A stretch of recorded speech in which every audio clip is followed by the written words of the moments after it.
Boa noite, pessoal. Como o horário já... Esse horário tá certo aqui no notebook? Nossa. Caramba, tá avançado, hein? Bom, como o horário tá avançado, eu vou pular a parte do discurso laudatório, né? De agradecer e tal. Eu já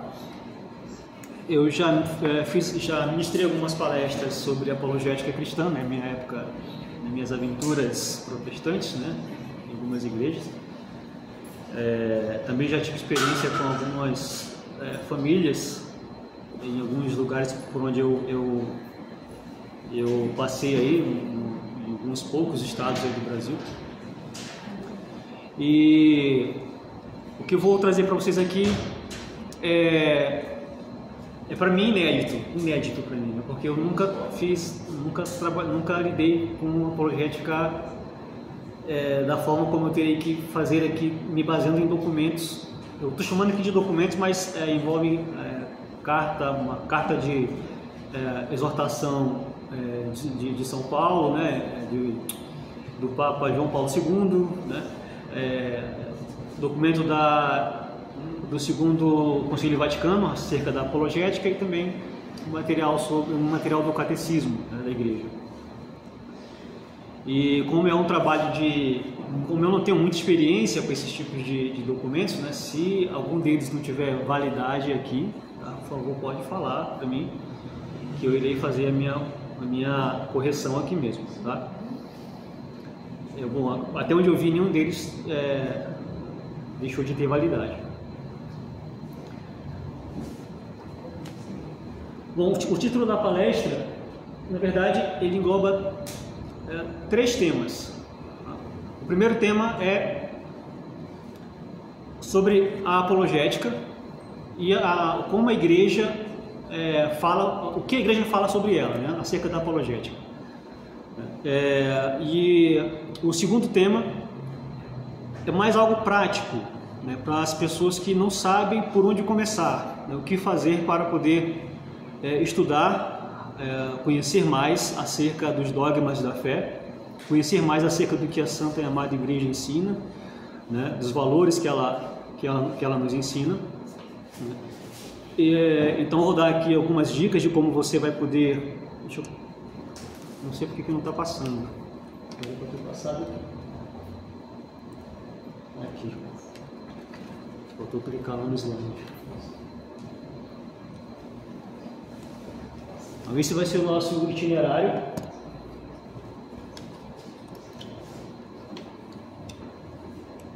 Está cortado aqui, mas vou ter que olhar para lá. Está cortado aqui. Esse é o nosso itinerário. A palestra ela vai ser dividida rapidamente em 3 partes. Teria que ser muito breve mesmo, já que o tempo está avançado, né? Então, na primeira parte, como falei, engloba 3 temas, né? O primeiro tema é sobre a visão da igreja acerca da apologética. O segundo tema é como defender a fé católica, algumas práticas. O terceiro tema é aqui eu já vou iniciar na prática com vocês a apologética católica, mais especificamente sobre o tema do Sola Escritura. Por que eu escolhi esse tema, né? Porque parece que deu um salto de um tema para outro, assim, bem longo, né? Bem largo. Primeiro porque é um tema que eu me sinto muito confortável de falar, dado que eu já fui protestante. E eu tenho percebido que as pessoas, muitos católicos, que seguindo as redes sociais, pessoas que estão conhecendo agora o catolicismo, também têm tido curiosidade de saber mais sobre o catolicismo, né, e conhecer mais, inclusive a própria filosofia, vamos dizer assim, protestante, né, que vem de encontra, na verdade, as verdades da fé católica, né, com acusações que vão desde a história, né, acusações bem falsificadas, e até uma armadilha que não sei por que meus irmãos protestantes eles não gostam de serem chamados assim, né, de irmãos separados, mas infelizmente essa é a realidade. Então, assim, eu não sei porque eles acabam pegando essa narrativa que no fim das contas acaba sendo algo prejudicial para o próprio cristianismo no geral, né, se considerarmos como cristãos também. Ok? Bom, acho que ficou claro aqui. Estou com dificuldade de mexer.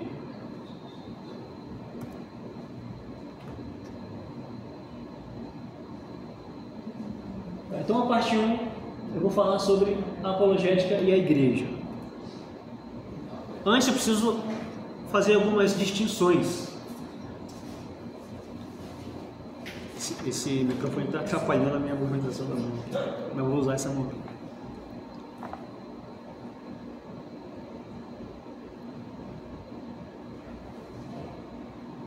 Não apareceu aqui. Porque está para lá. Agora está aparecendo agora.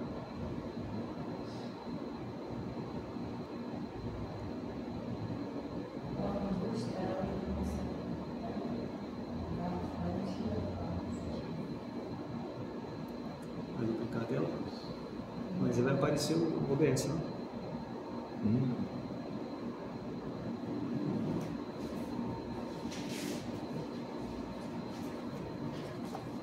Tá, só mais um pequeno detalhe que eu não falei no começo aqui.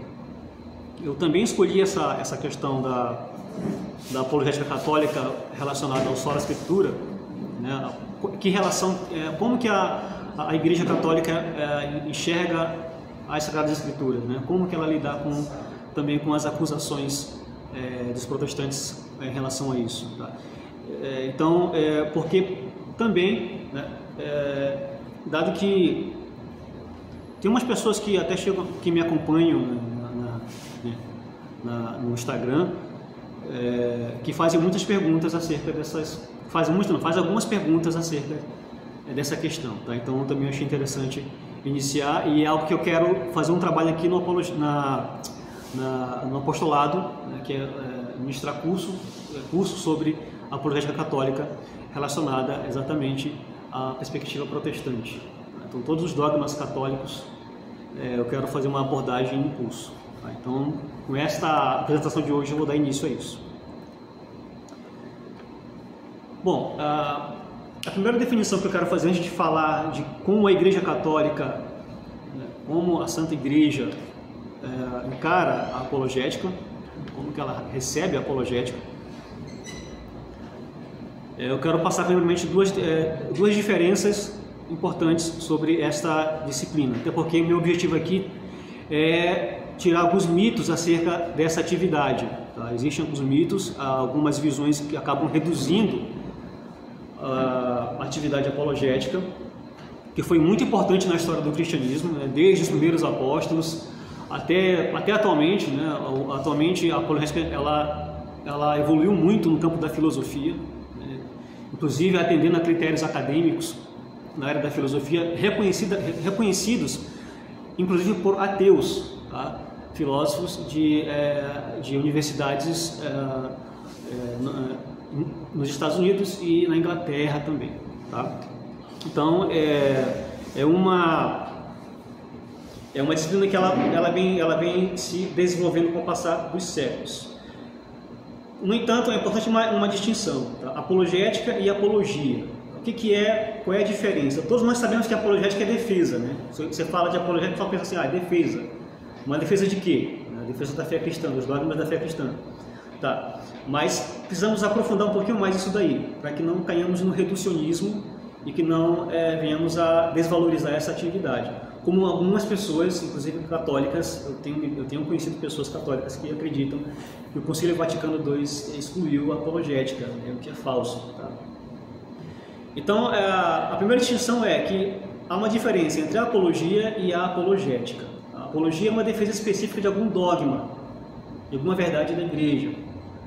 E a apologética, eu coloquei como ciência cristã se nós aceitarmos, né, como muitos filósofos aceitam, a filosofia também como ciência. Só que a apologética é uma ciência que ela abrange, é uma miríade de sistemas de argumentação, de demonstração das verdades da fé cristã de modo racional. Tá? Isso soa muito estranho para alguns ouvidos hoje em dia, ainda mais para os ouvidos pós-modernos. Mas ela é uma miríade de disciplinas que abarca a filosofia, mais especificamente no campo da teologia, na teologia natural, né? Ela abarca a história, né? o método científico, o método de análise de exegese histórica, né? E ela também abarca ciências naturais, como a física, por exemplo. Então, algumas pessoas não sabem, eu conheço muita gente que não sabe exatamente que quando se depara com uma confrontação ateísta. O que é um ateísta? É aquele que não acredita em Deus. Se alguém que não souber está sabendo agora.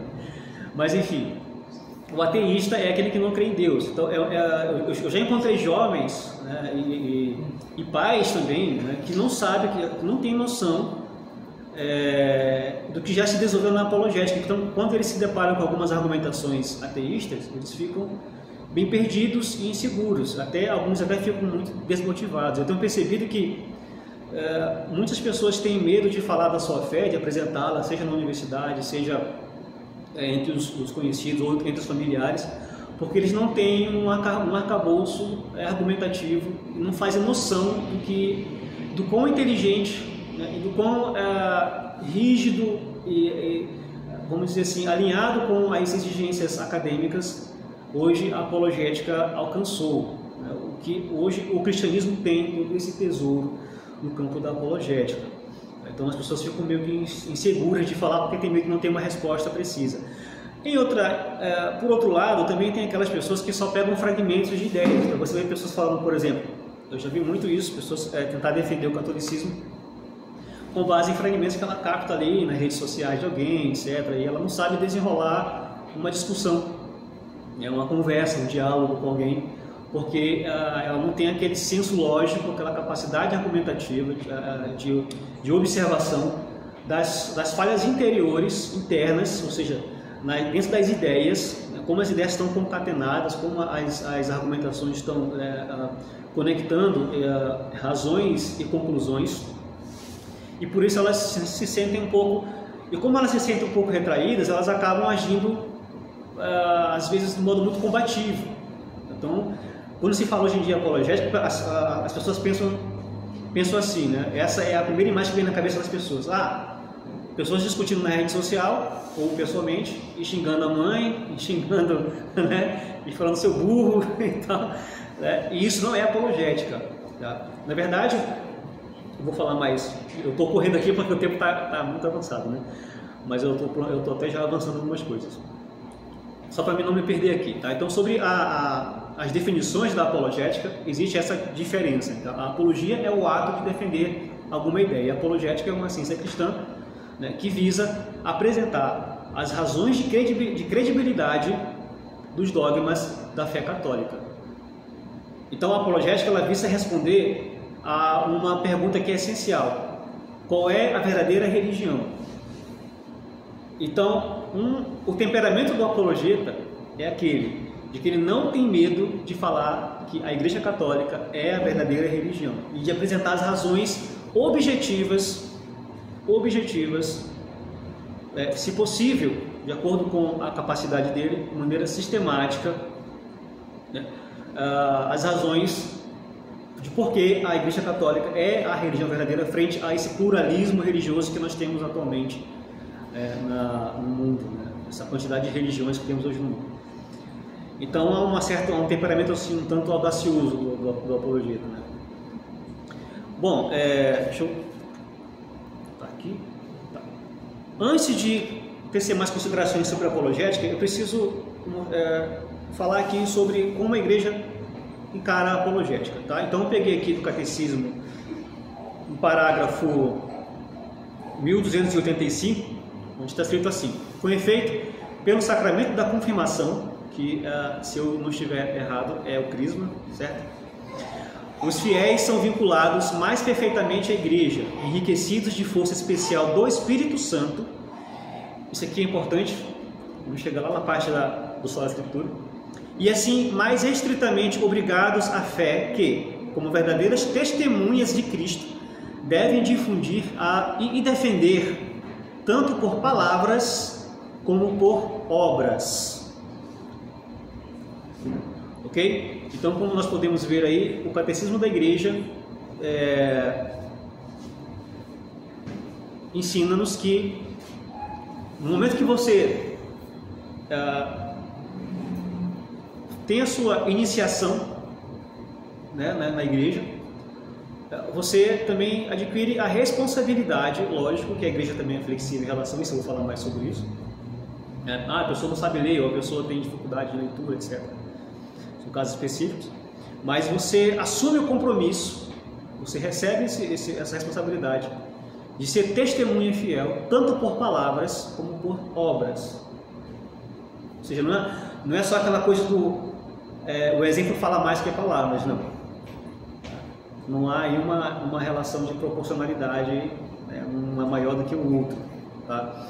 Mas, pelo contrário, se integram. Então, a apologética, a defesa das verdades da fé é também uma responsabilidade que nós adquirimos quando iniciamos a nossa fé, a nossa caminhada de fé na Santa, no corpo místico e visível de Cristo aqui na Terra. São Tomás dizia o seguinte, na Soma Teológica: o combate espiritual contra os inimigos invisíveis cabe a todos, mas a luta contra os inimigos visíveis, isto é, contra os perseguidores da fé, pela confissão do nome de Cristo, é própria dos confirmados que já chegaram espiritualmente à verdade viril, à idade viril, a maturidade da fé cristã. Algumas pessoas dizem que o Concílio Vaticano II aboliu a apologética, até porque existem algumas razões para dizerem isso. Algumas dizem isso por algumas razões. Por exemplo, aquela noção deturpada do que é o ecumenismo que a Igreja defende. Então, aquela ideia de que, olha, nós não podemos atacar as religiões, nós não podemos nos opor às demais religiões, porque nós temos um objetivo ecumênico de unir as religiões. Então, é uma versão completamente deturpada do que é o ecumenismo, que a igreja de fato ensina. Uma das coisas que eu acho muito, muito belo na igreja católica, é que, parece estranho, mas a igreja, ela não é uma religião, o catolicismo não é uma religião simplista. Tá? Por que eu digo isso? Porque muitas vezes as atitudes de certos papas parecem que são absurdas. Tá? Então, assim, quando comecei a estudar o catolicismo, a primeira coisa que eu vi que seria, vamos dizer assim, a coluna que, entre outras colunas, que sustenta a unidade da igreja, é o papado. Eu lutei com todas as forças contra isso. Então, por exemplo, se algum papa alguma vez, e isso não aconteceu, cometeu alguma heresia, então acabou. Que unidade é essa? E quais são os meus pressupostos para defender isso? Os pressupostos são, primeiro, que Cristo não é louco, não é um ser humano como nós somos, com as suas limitações. Queria instituir um cargo eclesiástico tão grande, tão importante, no qual a igreja seria sobre o qual a igreja seria estabelecida. Segundo pressuposto. Segundo as Sagradas Escrituras, o Espírito Santo, Cristo quando subiu, antes de ir embora, disse que não deixaria o Espírito Santo. E que ele também não nos deixaria, até a consumação dos séculos. Então, se eu enxergo um Papa que está o tempo todo cometendo ratadas, cometendo erros, então a unidade acabou. Queira você aceitar isso ou não. E eu tentei achar de todos os jeitos, vendo tanto o lado daqueles que defendem o lado protestante, como de algumas visões dentro do próprio catolicismo em relação aos papas. As pessoas geralmente hoje em dia elas têm muita pressa de tomar uma decisão, de entrar numa religião, etc. E isso eu sempre achei estranho. A minha conversão real ao protestantismo ela não foi aos meus 14 anos, quando minha mãe me levou à igreja. Eu precisei passar, depois que eu cheguei a uma fase dos 18, 19 anos, eu comecei a fazer questionamentos sérios. muito sérios. Mas enfim, esse aqui não é testemunho, eu preciso voltar para a palestra. Então, se uma vez que você consegue observar as atitudes estratégicas, né, de certos papas na história, né? Por exemplo, eu achei muito esquisito a reação de algumas pessoas em relação a João Paulo II quando ele beijou o livro lá dos muçulmanos. Isso causou, foi, se não me engano, em 99. Isso causou muito alvoroço entre os católicos. E eu fiquei pensando, caramba, eu até falei hoje com a minha esposa, imagine só se fosse com o apóstolo São Paulo hoje. Se você for lá em Atos 16, você vai ver que o apóstolo São Paulo fez uma coisa que, para essas pessoas, para esses reacionários de hoje, seria algo irresponsável e louco. Por exemplo, ele pegou o Timóteo e circuncidou Timóteo. Meu Deus! Alguns católicos olhariam assim, meu Deus, esse cara aí é irresponsável, está concordando com as heresias dos judeus. Entendeu? Isso é para citar só um exemplo, tem outros exemplos na própria escritura sobre isso. Então, assim, a igreja é extremamente estratégica, sábia, inteligente. E essa é uma das coisas que mais me chamou a atenção no catolicismo. E olha que eu tentei de todas as formas, eu sou pai de família, tenho uma esposa, tenho uma filha, não podia tomar essa decisão de ir para o catolicismo de maneira impensada. Tanto que eu pedi ajuda de pessoas para que eles me ajudassem para ver se eu não deixei passar alguma coisa batida nos meus estudos sobre o catolicismo. Eu tive muito medo, até quando eu falei com a minha esposa que eu iria para a igreja católica, eu fiquei com medo de nosso casamento terminar, acabar, porque ela nasceu num lar protestante desde pequena, né? Ela cresceu num lar protestante, assembleiano, e era muito novo para nós, assim. Eu cheguei e falei, senta aí que eu preciso te dizer, olha, a coisa é assim. E foi graças à atividade apologética de alguns homens hoje nas redes sociais e boas obras, boa literatura, tanto em português como em inglês, que eu consegui hoje chegar onde eu cheguei, onde estou hoje, e muito feliz de estar aqui na Igreja Católica. Mas respondendo à questão que as pessoas levantam sobre a apologética, além da minha própria experiência, vamos ver o que diz o documento do Concílio Vaticano II, a Apostólica Actuositatem. Pronunciei certo, né? Número 6. Sobre o apostolado dos leigos. O apostolado para a evangelização e santificação do mundo. A missão da igreja tem como fim a salvação dos homens, a alcançar pela fé em Cristo e pela sua graça. Por esse motivo, o apostolado da igreja e de todos os seus membros ordena-se, antes de mais, a manifestar ao mundo, por palavras e obras, mais uma vez, a mensagem de Cristo e a comunicar a sua graça. Isto realiza-se sobretudo por meio do ministério da palavra e dos sacramentos, especialmente confiado ao clero, no qual também os leigos têm grande papel a desempenhar para se tornarem cooperadores da verdade. É sobretudo nesta ordem que o apostolado dos leigos e o ministério pastoral se completam mutuamente. Inúmeras oportunidades se oferecem aos leigos para exercerem o apostolado de evangelização e santificação. O próprio testemunho da vida cristã e as obras feitas com o espírito sobrenatural têm eficácia para atrair os homens à fé e a Deus, diz o Senhor. Assim brilhe a vossa luz diante dos homens, de modo que vejam as vossas obras e deem glória ao Pai que está nos céus. Este apostolado, contudo, não consiste apenas no testemunho da vida. O verdadeiro apostolado busca ocasiões de anunciar Cristo por palavras, quer aos não crentes para os levar à fé, quer aos fiéis para os instruir, confirmar e animar sua vida fervorosa. Com efeito, o amor de Cristo estimula-nos e deve encontrar eco no coração de todos daquelas palavras do apóstolo: ai de mim, se não prego o Evangelho. Por fim, e dado que no nosso tempo surgem novos problemas e se difundem gravíssimos erros que ameaçam subverter a religião, a ordem moral e a própria sociedade humana, este sagrado concílio exorta ardentemente os leigos a que, na medida da própria capacidade de conhecimentos, desempenhem com mais diligência a parte que lhes cabe na elucidação, defesa e reta aplicação dos princípios cristãos aos problemas de nosso tempo, segundo a mente da igreja. Então, como nós vimos aí, o que acontece aqui?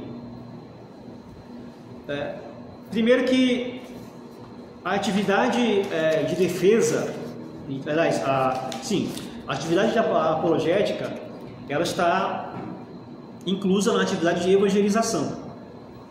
Tem uma palavra que o autor, que eu trouxe aqui nos livros dele, o William Lane Craig fala, acho interessante, é que o evangelho ele nunca é escutado, nunca é ouvido isolado da cultura em que ele está.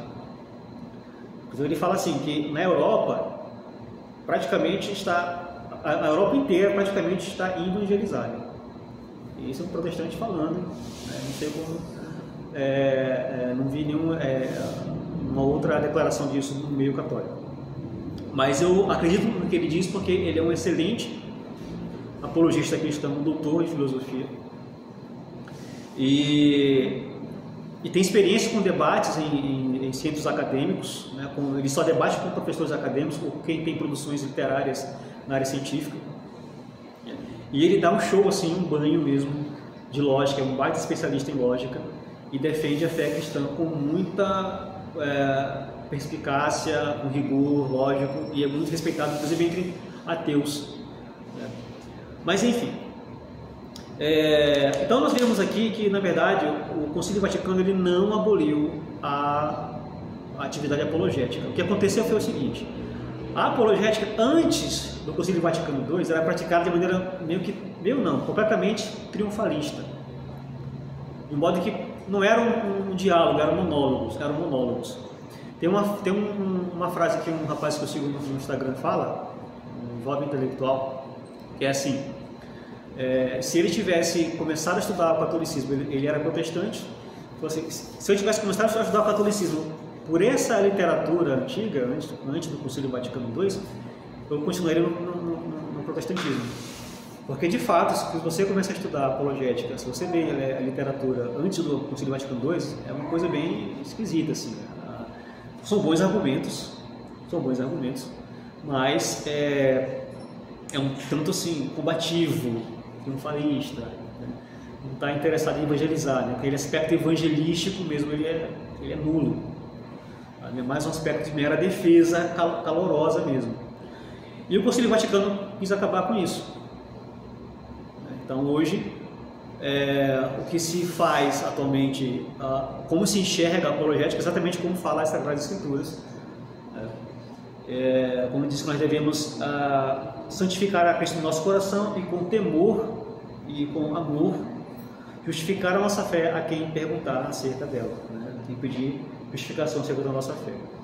Uma vez eu encontrei um sujeito, recentemente, num perfil no Instagram, e que ele colocou assim na bio dele: polemista, intolerante, que ama a verdade da fé. Um protestante. Aí eu falei, caramba, deixa eu ver o que ele está publicando. Aí ele colocou a primeira coisa que apareceu lá, um índice sobre o crescimento, sobre a conversão, né, de vários protestantes ao catolicismo, o crescimento do catolicismo. Ele colocou assim: devemos acabar com esses demônios católicos. Cadê o sócio da escritura aí, amigo? Está falhando, né? Bom, então é isso, tá? Em relação ao que a igreja, que o Concílio Vaticano faz, né? O que a igreja, como a igreja encara, de fato, ainda tem mais um outro documento da igreja, Catequese Tradendi, é uma carta de exortação apostólica do Papa João Paulo II, onde ele diz assim, que já a atividade catequética, né? A catequese é uma fase da evangelização. A catequese nunca pode ser dissociada do conjunto das atividades pastorais e missionárias da igreja, tem, no entanto, uma especificidade acerca da qual a Quarta Assembleia Geral do Sínodo dos Bispos muitas vezes se interrogou, quer durante os trabalhos preparatórios, quer durante o desenrolar das sessões. A questão interessa até a opinião pública. Acho que eu colhi alguma coisa aqui. Quer dentro da igreja, quer fora dela.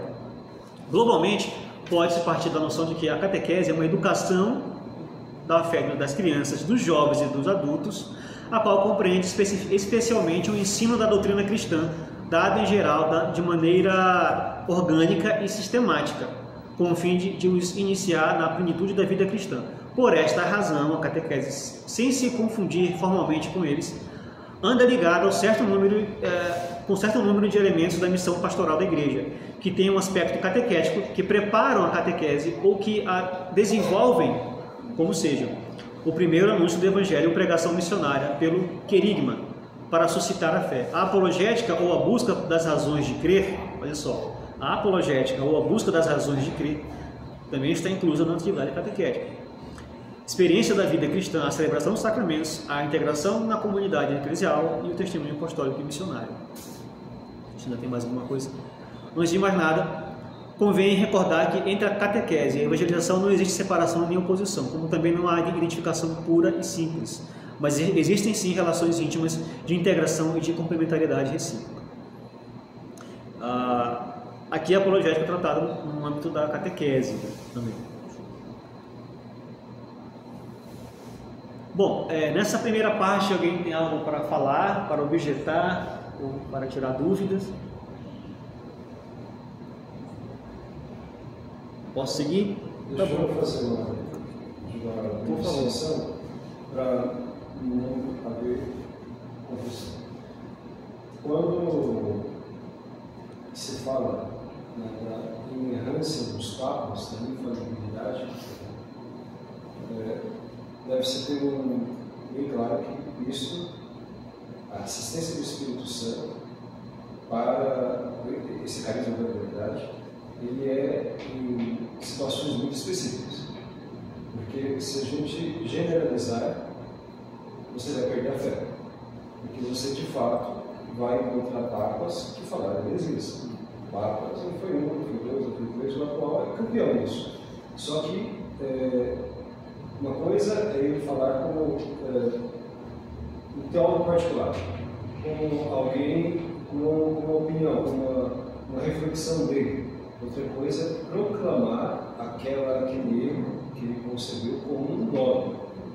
Nesse sentido, sim, pode-se dizer com toda uma verdade histórica, nunca nenhum Papa, nem os piores que tiveram papas ruins mesmo, com força, entendeu? Não foram muitos, uma parte foram santos, inclusive canonizados, mas houve alguns, não devia ter nenhum, mas houve alguns ruins, inclusive não apenas moralmente, administrativamente, mas também doutrinariamente, que defenderam coisas erradas, falaram coisas erradas. Só o Papa que Honório I, existe um famoso símbolo do cadáver, foi desenterrado, julgado, condenado, pelo outro Papa declarado herege, isso foi 3 vezes. Quer dizer, essa importância, essa distinção, para que o protestante olhando, o católico, qualquer pessoa que seja, você escuta, mas você está dizendo que a igreja é infalível? Como é que esse Papa falou esse erro? Ele falou enquanto pensador particular, mas ele nunca obrigou, ele nunca proclamou isso como dogma de fé. Ele nunca colocou isso para que os outros acreditassem de maneira universal. Essa distinção é importante porque você vai encontrar na história esse tipo de erro, mas nunca você vai encontrar, mesmo dos piores papas, que ele tenha proclamado como dogma de fé, obrigado a catolicidade de maneira geral, a acreditar do ponto de vista que estava errado. Sobre o Concílio Vaticano II, é um ponto muito espinhoso, pois isso fica para outro momento. Eu imaginei que ele ia falar que é espinhoso. Algo desse tipo. Bom, eu não entendi o que isso está tomando por heresia. Desculpa, eu não entendi. Porque, como eu falei, eu ataquei de todos os jeitos essa questão dos papas. Né? Eu advogo a ideia de que nenhum papa na história da Igreja Católica foi herético. Nenhum papa cometeu heresia. Mas eu não entendi em que sentido o senhor está falando que o papa... o sentido de heresia, já que, de um lado, ele não pode alterar dogma, inclusive eu ia falar sobre isso, né, sobre o solo da escritura. Um dos pontos em que os protestantes atacam a questão da tradição, né, a validade da tradição, exatamente esse ponto que eles não compreendem, que é a infalibilidade papal, né, podia tocar nesse assunto. como se todos os discursos dos teólogos da igreja e dos papas da igreja fossem vinculantes, né? Mas todos eles fossem não essa diferença, né? Eles fazem mais essa confusão. Mas eu realmente não entendi, porque pelo que eu entendo de heresia, uma heresia se refere exatamente a um dogma, a uma contrariedade a um dogma da igreja já estabelecido. Então, se eu defendo que um papa cometeu uma heresia, no meu entendimento, né, significa então que em dado momento o Espírito Santo, Jesus Cristo, se ausentou da atividade, daquilo que ele prometeu, né, de dar essa coluna da unidade da igreja. Esse é o ponto que eu disse. Essa assistência do Espírito Santo, ela só é garantida, vamos dizer assim, em situações específicas. Quando ele proclama como mestre da igreja uma doutrina que deve ser crida por todos e em todos os lugares. Só nesse caso. Se ele falar, vou dar um exemplo claro, Papa Francisco, 2019, fevereiro, Abu Dhabi, deu uma declaração junto com o rabino e com um sheik muçulmano, falando de universalidade e falando, entre outras coisas, que Deus ele quis a pluralidade de religiões. Isso é uma heresia, entendeu? É uma heresia, porque só existe um Deus e um Salvador. Ele errou. Godalás Schneider, um grande bispo, pediu ao Papa que, olha, corrija isso, ou pelo menos explique. Quer dizer, ele falou alguma coisa com Godalás Schneider, a gente poderia dizer, mas está lá escrito no documento sem revelar. Isso é um erro. Mas não é só eu, estou dando um exemplo desse Papa atual. Mas, agora, você pode dizer que faltou assistência do Espírito Santo? Não, faltou a fé dele, do Papa, né? Só isso. Por quê? Ele não proclamou isso um dogma que ele pode. Esse ponto de vista que ele colocou ali, essa leitura errada, ele não a colocou como que todos. Foi uma declaração que foi feita, herética, mas ele não obrigou, não proclamou aquilo que escapa. Então, só seria uma heresia, ou seja, só seria, ele poderia dizer, apontar uma falha assim, na assistência do Espírito Santo, se ele, na condição específica, como mestre da igreja, proclamasse para toda a igreja que aquilo tem que ser crido por todos. Como ele saiu pela tangente quando foi questionado a respeito, né? Eu vi esse caso. Então, não é o caso. Então, você vai encontrar isso em outros textos da igreja. Algum papa, por exemplo, outro exemplo, João 22, quando ele disse que quando as pessoas morrem não tem a visão beatífica. Então, ele ensinou, como papa, ensinou isso, assim, defendeu essa ideia até quase da morte. Então, pouco tempo antes, que ele abjurou desse erro, entendeu? E confessou a fé da igreja. Mas ele nunca proclamou isso como dogma. Isso Deus nunca permitiu. Jamais. Nunca proclamou, nunca disse que todo mundo tinha que crer nisso. Então, essa é a distinção. Então, houveram papas que defenderam coisas erradas. Não foram muitos, não. Mas houveram papas que defenderam coisas erradas, ideias erradas e doutrinas erradas. Só que, como teólogos particulares, isso é possível, né, acontecer. Mas nunca houve um papa que quisesse apresentar isso como todos devem crer. Como o São Lutero, por exemplo, né? Dizer, fundou uma religião. Diz, olha, isso aqui é verdade. Mas nenhum papa fez isso. Nunca aconteceu. Essa distinção é fundamental, senão pode acontecer esse problema. Alguém observa um erro, onde a igreja se impressionou, vê que o Papa ensinou aqui, só aí está parando. A igreja ou o Papa? Em quem que eu tenho que acreditar? É isso. Não, obrigado pela sua participação, G. Bom, eu sei que é o dogma da infalibilidade papal. Tá? Então, não estou dizendo aqui que os papas são perfeitos. Tá? Quando eu disse que o Papa não comete heresias, no sentido de alterar, houve na história da igreja um desenvolvimento orgânico sistemático dos dogmas da igreja. Houve esse desenvolvimento dos dogmas da igreja. Ele não alterasse isso. Não altera os dogmas da igreja. Agora, eu não concordo com algumas visões acerca de certas falas do Papa. Elas não se depreendem, logicamente, eu discuto com quem quiser discutir o assunto. Elas não se depreendem como fala que dá a impressão de que o Papa é um infiltrado, ou que o Papa está sendo irresponsável, etc. isso não se conclui de muitas das falas do atual Papa que nós temos hoje. Mas isso dá outro pano para manga. Vamos continuar aqui. O fato aqui que eu estou trazendo para vocês é que como a igreja de fato encara a defesa da fé, uma necessidade evangelística e também como algo que é parte do maturamento do cristão. Ela faz parte do desenvolvimento. Não é apenas você buscar virtudes como se elas fossem mancas. Por exemplo, a prudência é uma virtude que você precisa trabalhar muito a razão. Envolve, inclusive, o trabalho da razão. Mas, pois bem, vou continuar aqui então na segunda parte, como defender nossa fé. Eu vou ter que ser bem rápido aqui. Tá? Isso aqui seria uma exposição prática de como as pessoas podem começar a estudar mais a defesa da fé. Tá? Primeira coisa, que as pessoas têm muitas dúvidas, como selecionar o conteúdo apologético? O que eu devo aprender? O que eu devo saber acerca da apologética? Bom, a primeira coisa é você, de fato, ter um preparo. Né? Como eu falei, existe um material clássico muito bom, praticamente tudo que hoje os protestantes, por exemplo, ou os ateus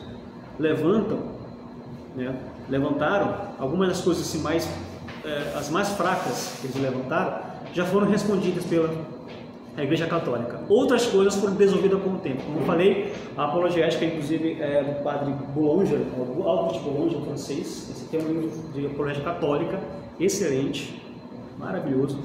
Tá? Não é uma opinião só minha, tá? Sobre a qualidade desse material. Acho que todo católico deveria ter esse material de casa e esse daqui também. É muito interessante, tá? Não somente pelas escrituras. Então, como eu estava falando, existem certos, vamos dizer, contra-argumentos, oposições ateísticas e também dos protestantes que já foram respondidas muito bem pela igreja. Isso tudo está registrado aqui, da história até os dogmas da fé cristã católica. Tá? Porém, para ser um apologeta, você não precisa, para assumir essa responsabilidade, você não precisa ser um especialista necessariamente. Você não tem que ser alguém na área, sei lá, física, matemática, de filosofia, um doutor, não necessariamente. O que se recomenda é que você tenha um conhecimento básico, um conhecimento que são alguns, assim, eu coloco assim, há conhecimentos que são indispensáveis para o cristão católico ter. Então, por exemplo, acho que eu coloquei no próximo slide, conteúdo obrigatório: existência de Deus, ressurreição de Jesus Cristo, a divindade de Cristo, a Santíssima Trindade, saber responder à questão da Santíssima Trindade, a imortalidade da alma, a moralidade absoluta e o catolicismo como religião verdadeira dentro de certos critérios. Então, aqui você tem, por exemplo, nesse manual, esse aqui é um manual, não é um material completo, exaustivo, não cabe num livro desse, não caberia, não é exaustivo. Mas você tem o que você precisa como católico, pelo menos para você começar a estar preparado quando você for confrontado. Muitos de nós nunca vamos nos deparar com arguidores exigentes, um ateu exigente, lógica, na lógica e tal. Mas para vários casos, inclusive na universidade, tá? Inclusive na sala de aula, eu tenho experiência do filho de um amigo meu, que nós passei algumas coisas para ele sobre Deus, né? E ele defendeu e deixou o professor lá na escola sem jeito, sem resposta. Mas enfim, então existem certos dogmas que são essenciais, importantes você conhecer, estar preparado a conhecer. Tá? Não é você se tornar um especialista, mas ter pelo menos aquele fundamental. É por isso que eu pretendo fazer isso aqui, esse trabalho apologético aqui com o apostolado, né? Ministrar alguns cursos sobre apologética. Demandas, agora sobre o outro ponto, ainda sobre como selecionar o conteúdo, né? Por onde eu começo? Tá? Então, primeiro pelos dogmas essenciais da fé, você conhecer pelo menos que a igreja ensina, né? Que ela não abre mão. Essa é uma das questões que o protestante ataca muito o católico. Diga assim, você já trabalha você já lê a Bíblia com o olhar da igreja, com o óculos da igreja, com a autoridade da igreja. Então vocês já estão limitados pela hermenêutica da igreja. Por isso que a gente defende o livre exame. Mas o que é completamente assim, tolo, né? esse tipo de acusação. Por que é tolo? Porque o próprio apóstolo Paulo, São Paulo, ele fala, ao delinear ali as características, as atribuições de um bispo, né? Ele diz que deve ser aquele que seja poderoso a defender essa doutrina contra aqueles que querem contradizê-la, querem se opor a essa doutrina. Se precisa de alguém para defender essa doutrina, precisa de alguém que aguarde.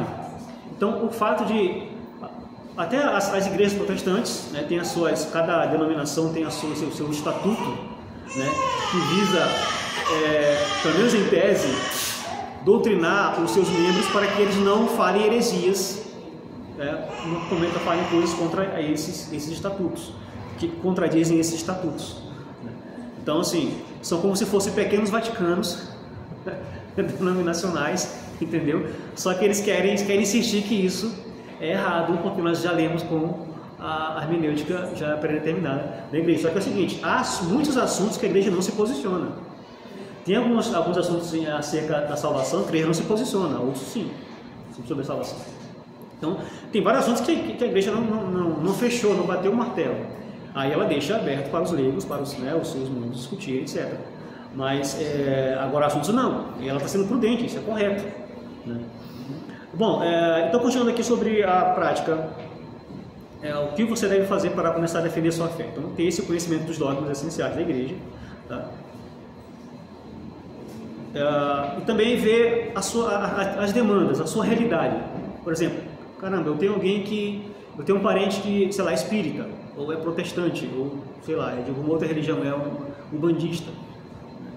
Eu tenho que estar preparado para poder, por um gesto de amor, né, movido por amor a Cristo, né, mostrar, sem ser combativo, sem ser ofensivo, né, sem ser uma pessoa agressiva verbalmente, as razões da fé e mostrar as incoerências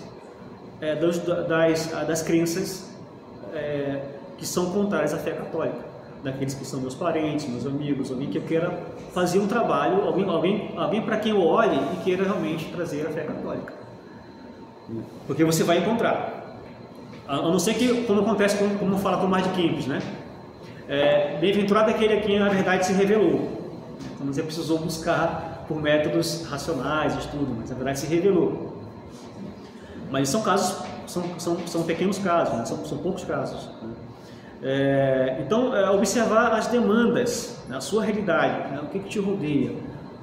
Se você precisa de uma motivação para poder estudar apologética, esta é uma: olhar para aqueles que você ama, ou aqueles que fazem parte da sua parentela, e ver quais são as demandas ali. Alguma pergunta sobre isso? Alguma colocação?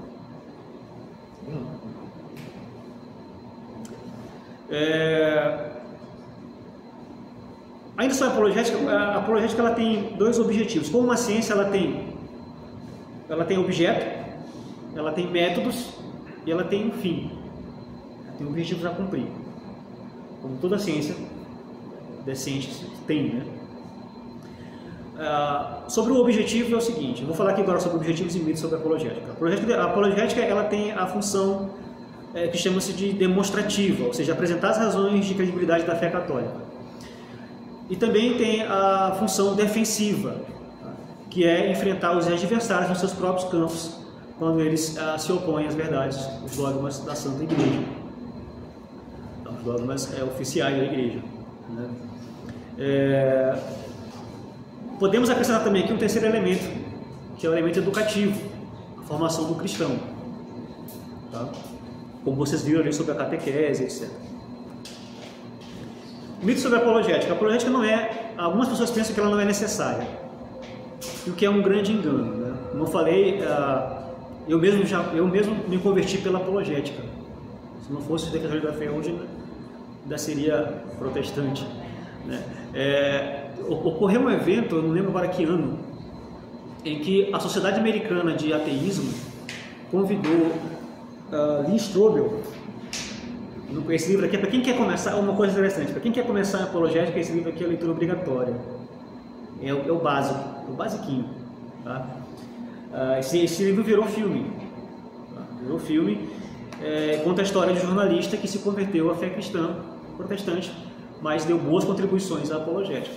Inclusive, católicos, eu conheço intelectuais católicos que recomendam esse livro. Tá? Não tem nada aqui anticatólico. Nada que eu vou apresentar para vocês aqui tenha coisa anticatólica, nadinha. Tá? Qual é o nome dele? Lee Strobel, Em Defesa de Cristo. O filme também virou filme, Em Defesa de Cristo, o mesmo nome da obra. Tá? É um filme emocionante, interessante. Houve um evento onde Lee Strobel foi convidado pela Sociedade Americana de Ateístas a fazer o primeiro debate acadêmico entre um teísta cristão e um ateu na área da ciência, da biologia, né, um especialista na área. O nome dele agora esqueci agora, não me lembro o nome dele agora. Mas o que aconteceu aí? O grande tempo onde aconteceu, o auditório onde aconteceu esse embate, né, ele comportou cerca de mais de 7 mil pessoas. Tá? Desse número, 87% das pessoas que estavam presentes, elas viram um cristianismo rico. 47 delas entraram ateias e saíram com uma compreensão profunda do cristianismo e abandonaram o ateísmo. Isso está registrado no livro do William Lane Craig, que é o autor dessas obras aqui, dessa outra aqui também. Aqui você tem tudo que é de atual, até sobre as questões científicas acerca da alma, tá? A mortalidade da alma, etc. Tem muita coisa. Inclusive eu dei uma versão, eu doei para o apostolado uma versão, a primeira edição desse livro. Tá? Aqui está tudo que está atualizado sobre filosofia e ciência, está nesse compêndio aqui. Ó. Esse material é essencial você conhecer, tem em casa na sua biblioteca cristã. Não precisaria de início ao fim. Não é um livro que você precisa ler do começo ao fim. Tá? Então, estava no livro do Craig, que eu não trouxe aqui, esse evento que aconteceu. E foi um marco, né? Foi registrado por várias televisões, né? Rádios, e foi um marco aí na história contemporânea da apologética cristã. Quando falo aqui a apologética cristã, eu me refiro exatamente ao, vamos dizer assim, de maneira mais global, né? O teísmo cristão, ou seja, a fé na existência de Deus, as razões racionais acerca da existência de Deus. Então é um mito completo de que a apologética não é necessária. Eu lembro uma vez que eu estava em Maceió e uma praça ali conversando com umas pessoas da igreja onde eu estava visitando depois do culto, e eu comecei a conversar sobre alguns temas desse livro, né? E no final da conversa, 2 pais chegaram comigo e falaram: olha, eu queria muito ter tido esses conhecimentos, porque senão a minha filha e o meu filho hoje não estariam afastados da fé, mexendo com drogas, piraram aí nessas ideologias, etc. Então a apologética ela tem sim uma importância evangelística, tá? E ela tem também uma importância enquanto uma ação de caridade, de amor. Um outro erro relacionado à apologética, outro mito, né? Que há uma incompatibilidade, isso aqui é o clássico, entre a fé e a razão, o que é falso. Essa incompatibilidade, na verdade, não existe. Como que a igreja, o que diz a igreja sobre essa relação entre fé e razão? A igreja, eu esqueci de colocar no slide aqui, deve ter colocado, acabei esquecendo. A igreja coloca 3 tipos de relação acerca da fé e a razão. Tá? Primeiro, a primeira relação é que a fé e a razão são domínios diferentes de conhecimento. Beleza. A segunda relação é que, apesar disso, a fé e a razão elas se auxiliam mutuamente. E a terceira relação, a última relação, é que em caso haja uma contraposição da razão à fé, a fé prevalece. Então, por exemplo, você vai lidar com a questão da Santíssima Trindade, existe mistérios envolvidos, né, a razão não é o campo dela. A fé, uma coisa interessante, a ferramenta do apologeta, hoje existem três grandes ideias, vamos dizer assim, filosofias que querem dominar, que querem chegar na mente dos jovens, né, querem chegar a dominar a alma das pessoas, que são o naturalismo iluminista chamado. O que é o naturalismo? É uma filosofia da ciência que acredita que não existe algo mais além da matéria. Tudo é natureza. E também a segunda ideia, né, a segunda ideologia é a do antirrealismo pós-moderno, ou seja, já viu aquela coisa de que não há verdade absoluta? Você tem sua verdade, eu tenho a minha. Então, mais ou menos isso. Só que isso aí, como eu falei numa palestra aqui uma vez, isso aí é assim, eles criaram um edifício, em cima e embaixo. Né? Então, na parte de baixo, que fica, vamos dizer, entre aspas, para a ralé, tonta, fica o pós-modernismo. Na parte de cima fica o modernismo, a ciência é tudo.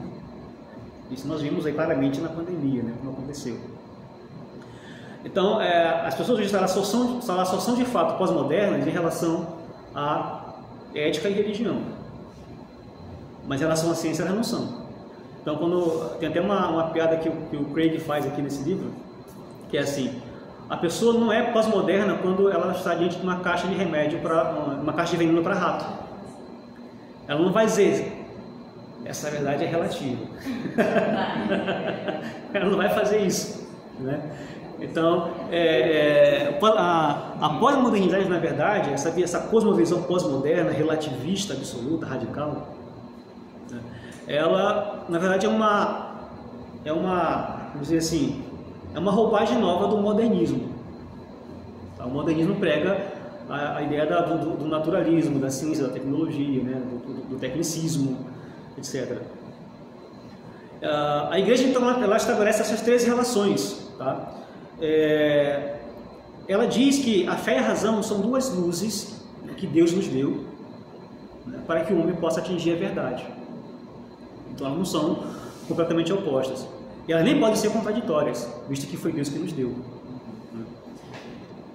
O terceiro mito é a incompatibilidade entre fé e ciência.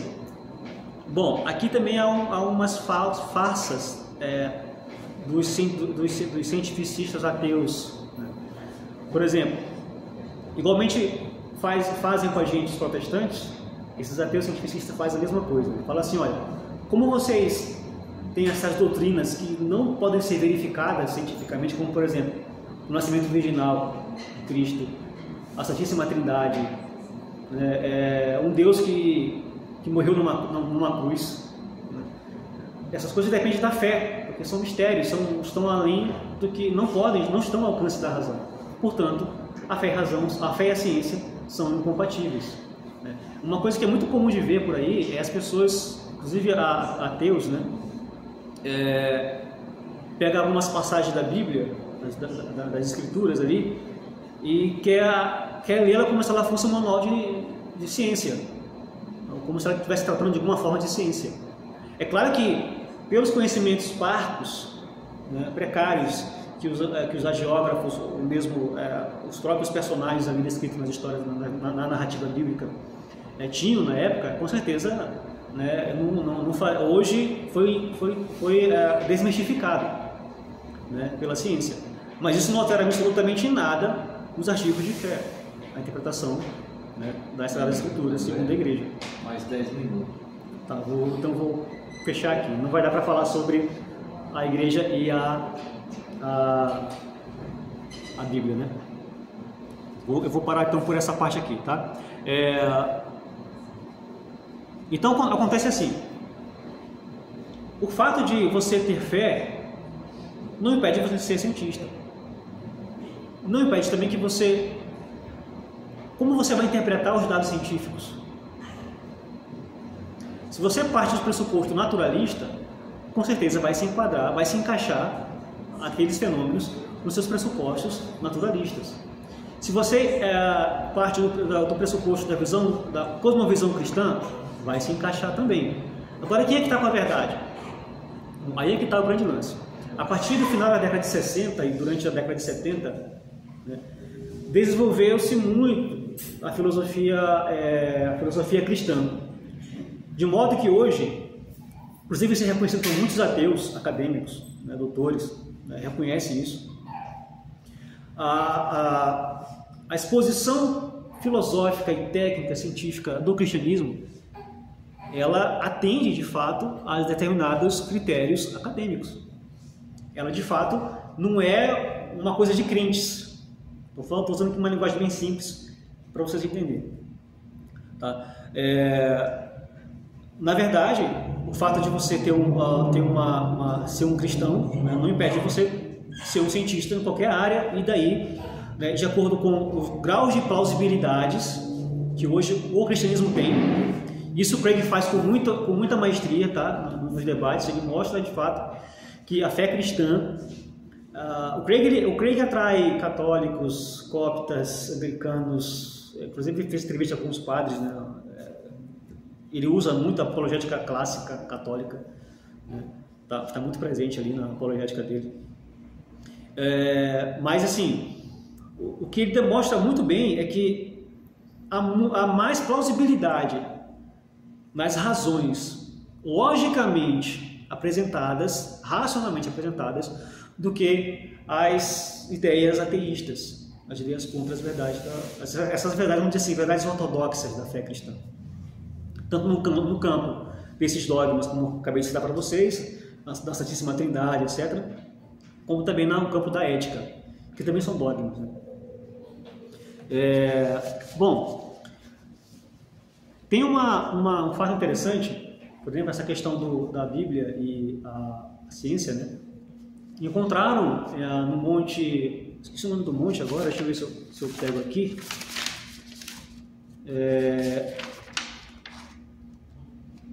Eu não vou achar aqui. Não. A questão sobre o dilúvio que eu ia falar. Aqui. Não foi no Ararat, não. Eu esqueci o nome do monte agora. Encontraram uma cidade da França, que é montanhosa. O nome agora eu não estou conseguindo achar aqui nesse momento. E viram que encontraram ali restos e cinzas, né, no pico desses montes. Aí então os ateus, os cientistas, eles questionam: peraí, se houve de fato um dilúvio, por que essas cinzas provocadas por erupções vulcânicas, né, não foram varridas pela água? Mas a igreja, aí que está o grande lance, a igreja católica, ela nunca pregou o dilúvio universal, absoluto. Isso é algo muito interessante sobre o dilúvio, que eu só vim conhecer quando eu estudei o catolicismo, no final do catolicismo. De fato, a igreja ela não prega a universalidade absoluta do dilúvio, ela prega a universalidade relativa do dilúvio. O que é isso na prática? Isso quer dizer que o dilúvio foi local. Se você olhar nas Sagradas Escrituras, as palavras lá em Gênesis que aparecem, a terra e toda a terra, elas são polívocas. O que isso quer dizer? Quer dizer que elas, muitas vezes, elas não estão se referindo à terra inteira. Por exemplo, eu selecionei aqui um trecho que fala assim, ó.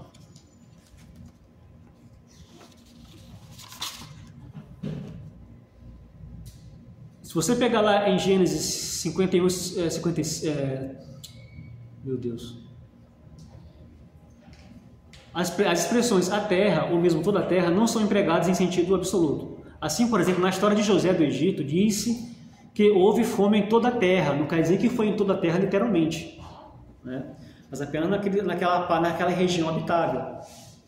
Então, o que a igreja defende? Que apenas nas regiões habitáveis, humanamente habitáveis, é que houve o dilúvio, não em toda a terra. Claro que hoje nós temos uma quantidade de seres humanos maior do que naquela época. Então, assim, acho que deu para dar uma apresentação rápida sobre a apologética. É muito importante tirar algum desses mitos, né? Achar que é só uma mera defesa, achar que é só uma coisa que não tem um valor, tá? Ainda mais hoje, no atual contexto que nós estamos, de tantas ideologias que lutam contra a ordem moral, lutam contra os dogmas que nós acreditamos, né? que estão correlacionados a esses dogmas. Costumo dizer que a nossa fé aqui, ela pode até estar segura, Estou seguro da minha fé, você está seguro da sua fé. Mas quem tem filhos não pode dizer a mesma coisa. As próximas gerações, principalmente. E muitos dessas gerações que hoje se encontram também. Então, é muito importante olharmos para essa questão de conhecer os dogmas e olhar com amor para essas almas e fazer alguma coisa por elas. Eu acho assim, eu achava, já quando eu era protestante, eu achava um crime as igrejas não fazerem, não tendo um ministério apologético ali. E hoje, inclusive eu vi uma discussão, não uma discussão, mas uma conversa entre o do bispo, do padre agora, não me lembro, agora me fugiu a memória, e que ele fala que é realmente lamentável que a igreja praticamente também, né, ela jogou a toalha nesse campo, né, tem jogado nesse campo. E então é isso, gente. Desculpa por não ter passado o que eu queria passar hoje, mas eu acho que queria apresentar para vocês aqui essa tão importante ciência que mostra as riquezas intelectuais da nossa fé. Ok? Então, muito obrigado.